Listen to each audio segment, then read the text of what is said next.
Welcome, welcome, welcome everyone to Sister Wives with Mary Jane K. Let's get into this commentary on Sister Wives Season 5, Episode 5, Mourning the Loss. The episode opens with Cody and the ladies meeting to decide on the different home options for the cul-de-sac. The builders say they can break ground as early as next week, but the women each have to go through pages and pages of lists to decide on their options for their homes. Christine thinks it's going to be tough for all of the women to decide. She foresees a lot of rock, paper, scissors going on with trying to decide on these options.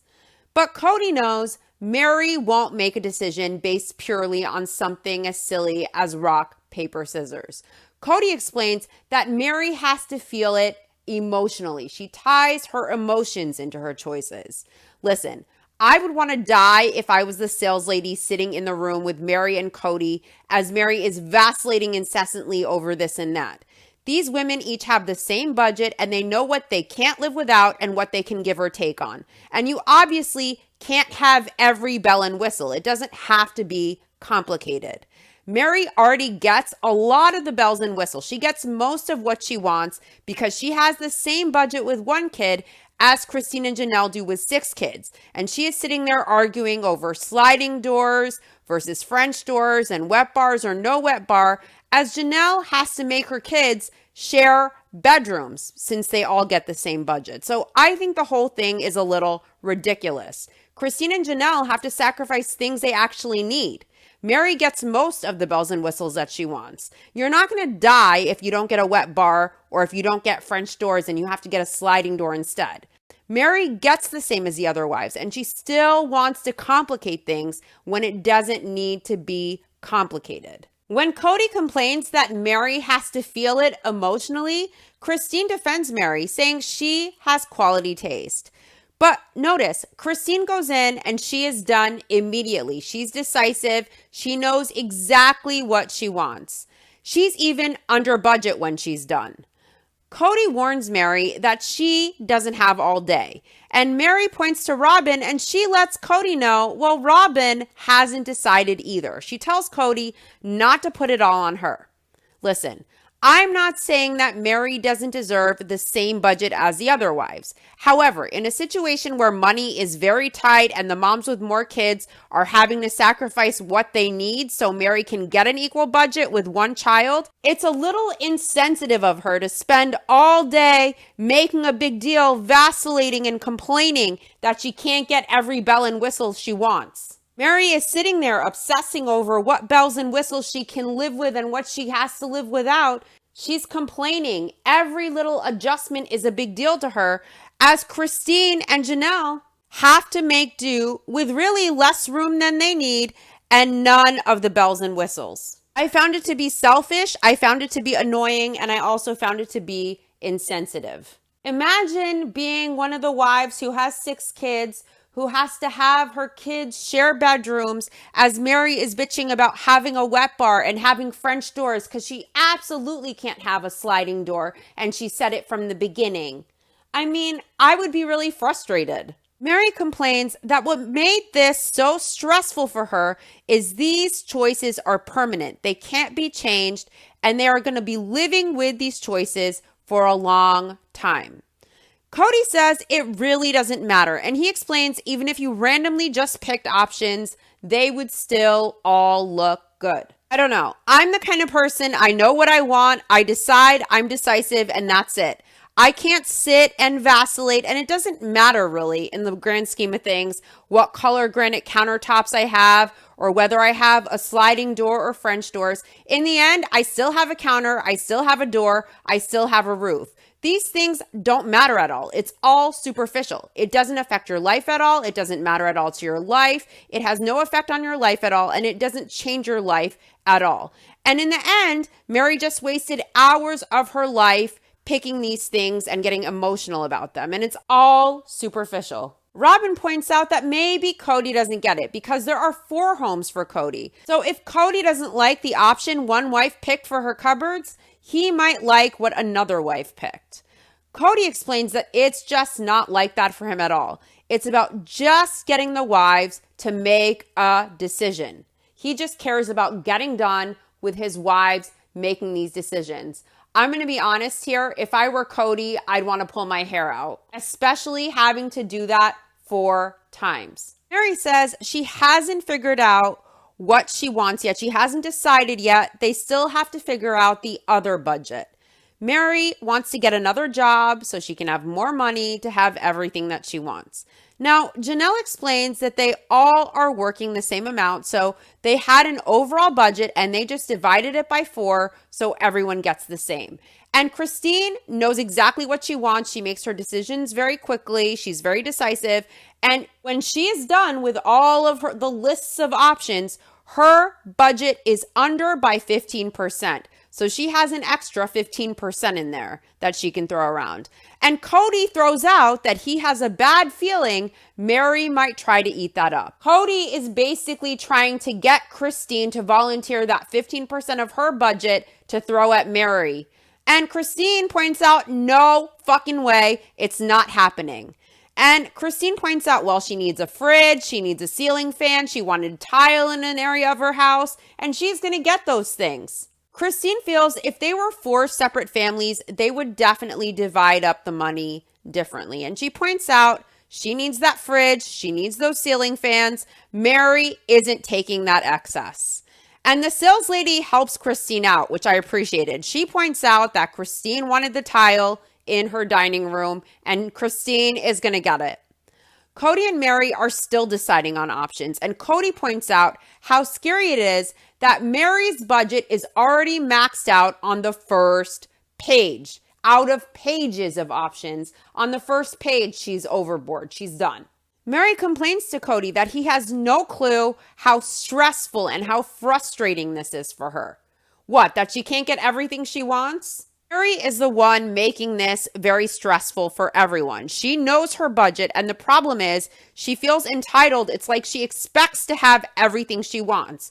And the reality is none of these decisions on these superficial options are truly going to affect her life in any way. And she is stressing herself out along with everyone around her. She knows her budget. She's a grown adult, and I don't get why she can't just be an adult, look at the list, and pick one thing she can't live without and then sacrifice the rest. I feel like it was immature and ridiculous the way Mary handled this. Christine and Janelle had the exact same budget. They had 6 kids each. They had to sacrifice a lot, and they immediately decided. They were very decisive, and they knew this wasn't emotional. They knew they had to sacrifice so that Mary could have equal.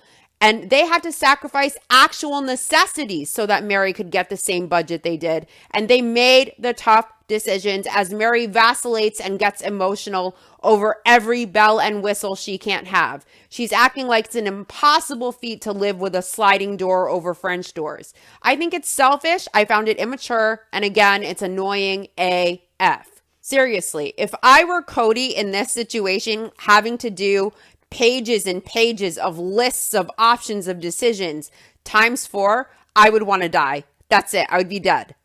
Cody tells Mary that they should nix the French doors. And Mary puts her foot down. She isn't having a sliding door. That's beneath her. And Mary feels like she has come under fire in the past because of their financial situation. You know, rightfully so. Maybe in hindsight, she sees how petty and selfish she was with these options and with the building and how difficult she made it. As Mary complains, Janelle looks super annoyed. I would be annoyed as well. Mary doesn't think she's out of the line of fire yet. She knows that people are going to criticize her. Mary bitches that she hates sliding glass doors. And she absolutely won't have it. Cody asks why, and he explains to Mary that she doesn't have that much traffic from kids. It doesn't matter if she has a sliding doors. And Mary tells Cody that's not what it's about. It has nothing to do with that. My personal opinion is Mary is never going to be able to replace the pain she feels from not having all the kids she wanted with superficial things, with options on a home and stuff or things. The other wives had to sacrifice actual needs, actual bedrooms for their kids, so that Mary gets the same as them with her one child, and she is whining over a sliding door. And I find that to be ridiculous, and I find it to be immature. And it's not going to take any of the sting away from her not being able to have what she wished she could. Cody lets Mary know when they're eliminating the really important things for the sake of her having the French doors that she needs to remember that and note that. Mary wants to figure out all of the extra stuff that she wants first and then figure out the rest. I would say, why not decide on the important priorities first and then see how much is left over for the extra bells and whistles? It feels like it's ass backwards to do it the way Mary wants to. Now, Mary explains that she only has one child, but she feels when it comes down to the work she's putting in, she puts in the same equal work that her sister wives are putting in, and she should get the same. And in theory, she should get the same. But also, as a sister wife, you should be able to sacrifice for the needs of your sister wife. And if you're getting French doors and a wet bar, as Janelle's kids have to share a room, I mean, do you really need the wet bar and the French doors, or can you maybe make an exception? Especially when the finances are so tight in this situation. Mary wanted to have a patio outside, and Cody wants Mary to do the concrete outside like everybody else is doing, and he wants her to eliminate the patio. And if she does those things, she will be on budget. Mary explains that there are always emotions and stuff that they have to work through, but she says they're trying to work through things and come to a good, safe place with each other to make things work out the best that they can. Listen, there is a time for emotions, and there is a time for being an adult and being practical and separating your emotions from what needs to get done. That's part of being an adult. That's part of being mature. All the other women were able to separate their emotions and compartmentalize and make these decisions. Mary is the only one who struggled with it.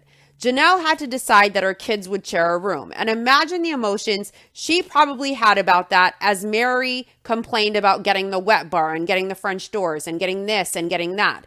Janelle had to sacrifice necessities so Mary got the equal budget where she got most of the bells and whistles she wanted.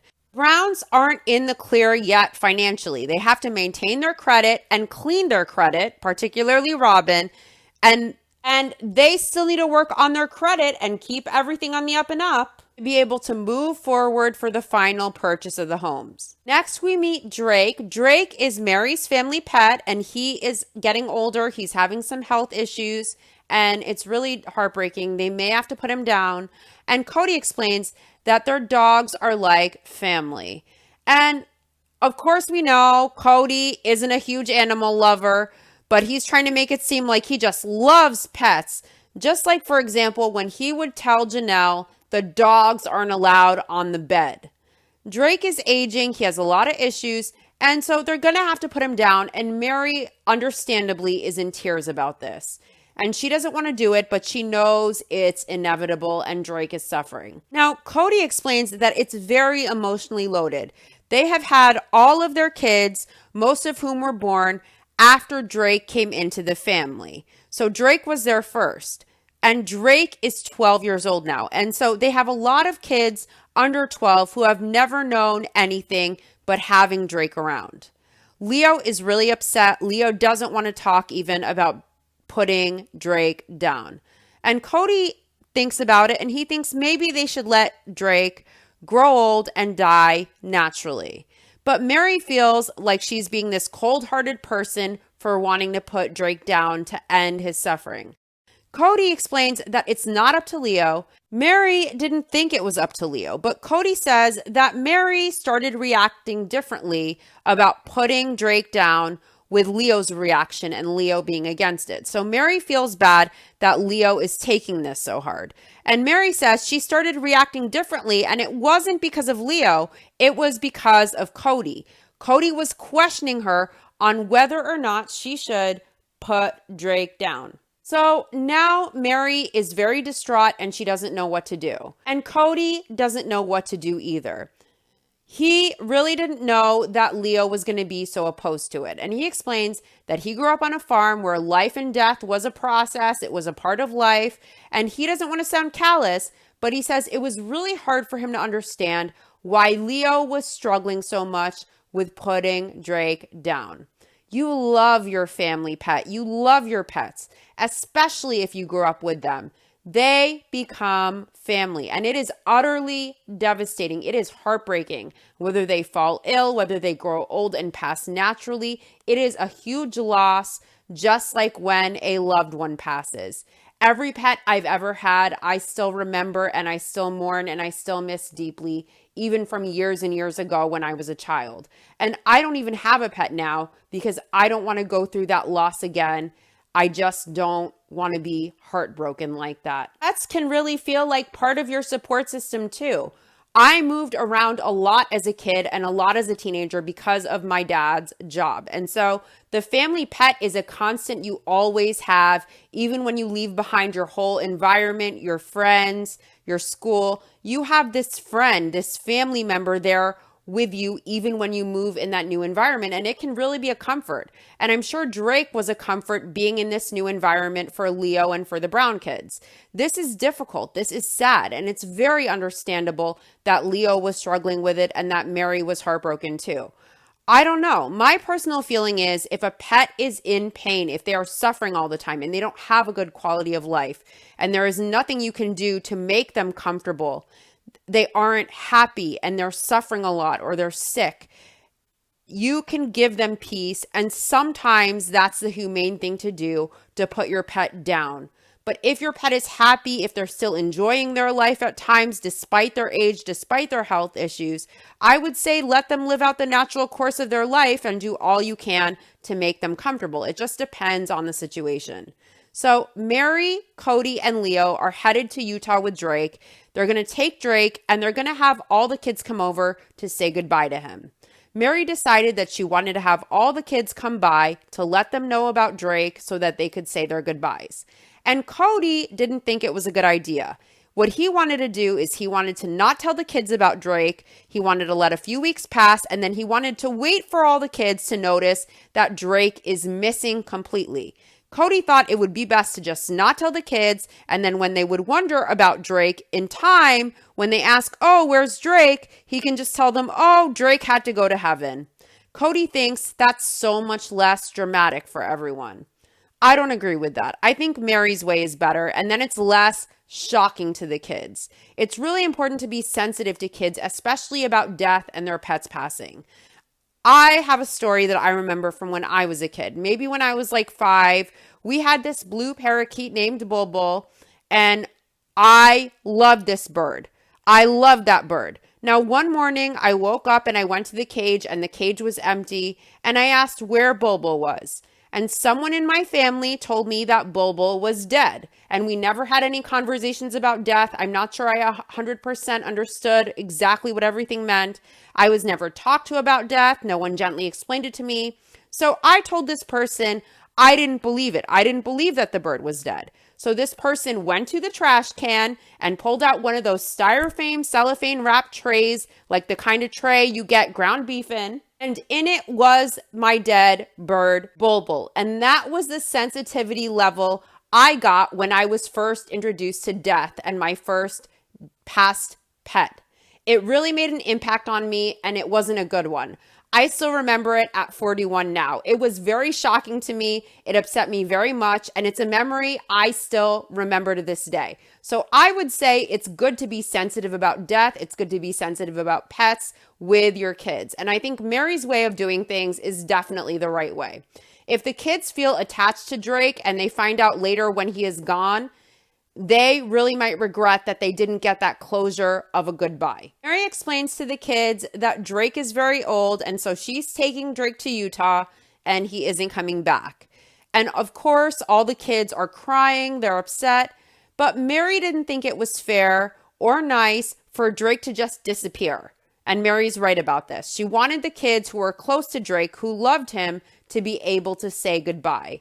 And in the end, Cody admits he feels Mary was right. And he says all of the sadness and all of the emotions the kids felt, that was their closure. Next, we learn a little bit more about Janelle's fitness journey. And we learn that Janelle wakes up at the ass crack of dawn at 4:45 a.m. to head to the gym. And she explains that 9 months ago, she decided to start taking care of herself. She was really worried about her health. So after 5 months of working out, she had only lost 10 pounds. So she decided she was going to do it on her own. She was just going to do it at home. And of course, it didn't work out. So Janelle explains her issue is she's a big stress eater. She's a very emotional eater. And so she got herself back up to the weight that she initially started out with Bill, which was 271. And Janelle decided she needed help. So she met a new trainer, Sean. So for a month now, Janelle has been hitting the gym and Sean has been helping her out. And Christine here commends Janelle. She is really proud of Janelle's dedication. Sean, the new trainer, points out that the biggest key to Janelle's success has been her honesty with him. And Janelle explains every trainer is different. And Sean really works on the psychological aspects of Janelle's fitness journey, like the defeat and like the roadblocks that she set up for herself. And Janelle says it was very hard for her to be honest with Sean when she has slip-ups and setbacks. Sean explains that Janelle was sabotaging her journey with the comfort food and the emotional eating. Now Janelle is honest with Sean about her eating habits, and Sean is helping Janelle fix it. Janelle never wanted this in her life as much as she wants it now. And we have seen Janelle lose a ton of weight over the years. She says the last 2 years in Vegas, with all of the kids being separated without much of a yard, she has noticed her younger children become more couch potato-y. And that spurs her for their family to become more active. And she says when they're on the new property, she wants to be able to play outside with the kids and be active. She explains it's a constant daily battle, but Janelle has a goal of 170 that she wants to reach. So she wants to lose 100 pounds. And it overwhelms her, but she takes it day by day. And now we see years and years later, Janelle has dropped a ton of weight. So Cody, Mary, and Leo are heading to Utah, and their old vet is going to meet them at their old house in Lehigh to determine if they're going to have to put Drake down. And Cody reveals that recently the investigation into his family was dropped. So for the first time in a long time, they finally feel safe to visit Utah. So this is the first time Cody is going to go back to his home. Cody says he feels like he never got to say goodbye. He didn't feel safe to go back to Utah. But now he tries to really think logically about it to feel like he can go back to Utah just to visit. And Mary really wanted Cody to go with her because she needed his moral support. So Cody says he understands that Mary needs him, but it took some coaxing to get him to go. Mary's sister and her husband Nathan live in the Lehigh house, and Mary feels very strange about visiting Utah. She says she sees the home and the life they used to have, and it seems so different and far away now, yet there are so many memories attached there. Cody hates it. He hates being there. He's getting emotional. Cody is digging a grave for Drake before the vet even comes to visit. And Cody feels that digging the grave is something he can do to busy himself through the process of mourning this. So Cody is really preparing the grave. He anticipates that the vet will want to put Drake down, which he does. Now, Cody breaks down as he is digging this grave, and he says it's depressing, and it's not just because of Drake, but also because of all the memories here, like of his kids playing. He remembers his kids. He misses those memories, and Cody sobs. He breaks down here, and he explains that it hit him when they were in the yard that he never said goodbye to his home, and he says there are a lot of memories of his kids playing here. Yes, Cody is father of the year, and he loves his kids so much, all the memories just flood back to him. Yet fast forward a decade, and he can't even be bothered to call them on Christmas or to go to his daughter's major surgery. Cody recalls that the kids used to play, and they used to make the biggest messes in the world. It's weird to me that he equates this good memory of the kids playing with something that would be frustrating to him, the big mess they would make. Now, Cody says it's hard that his kids aren't here. He loves his home in Vegas, but had it not been for their circumstances, the investigation, they would never have been in Vegas ever at all. Now, Cody says when they left Utah, he was angry. He was driven from his home that he was in. He felt he was in an unsafe environment, Their home in Utah was unsafe, so when they left Utah, he burned it all down emotionally. So he left Utah in his past. So it's emotional for him being in Utah. And he says there is no doubt Vegas is his home now, but there is something nostalgic and special about this place. Well, Mary is very conflicted about putting Drake down. She's prepared for it. The kids all said goodbye, but Mary is confused. The vet meets them, and Cody is really concerned about the ethical side of putting the dog down. And the vet says that Drake is in a lot of pain. They should let Drake go. He says it's more humane. And the vet feels like Drake is suffering with all the pain. So Mary doesn't feel like Drake is enjoying his life at all. She struggles, though, with people thinking she is getting rid of her dog just for her own ease. If Mary is putting her dog down because her dog is in pain and has a very bad quality of life and he's not enjoying his life and he's not happy and he's suffering, she really shouldn't give a fuck what anyone thinks. She knows she's doing the right thing. That's all that matters. After talking to the vet, Cody feels the only choice is to put Drake down. Cody feels the entire experience of going back to Utah was closure. It was a goodbye to their home in Utah. And Cody is glad that they are purchasing these 4 homes in the cul-de-sac, and he is hoping and expecting that they will have this home experience there in Vegas. Now, Mary feels they need to recreate the same experience in Vegas for the younger kids that their older kids had experienced in Wyoming and Utah. Mary feels that's something that's essential to the family that they have been missing since they moved to Vegas, and she hopes to get it back. Now, obviously, we know they never get the magic back. And Cody, in later seasons, referred to his family, his wives and kids, as the obstacles to his goals in life when they should be the goal in life. Now, one thing the family will always be left with is the nucleus, the heart of the Brown family, with Janelle and Christine and their kids. Even after the OG3 have left Cody, that will always continue on, and that will continue to be the hub of the family, in my opinion. Now, that does it for this episode. I'll be back next week with the next episode of the Sister Wives Rewatch, Sister Wives Season 5, Episode 6, Confronting Failure, as the Browns realize their family structure is falling apart, and the Browns are also stressed over finances, so they pursue My Sister Wives Closet, and Christine also tries to pass her real estate exam so they can bring more money in. Thanks for listening. I'll see you soon. Bye.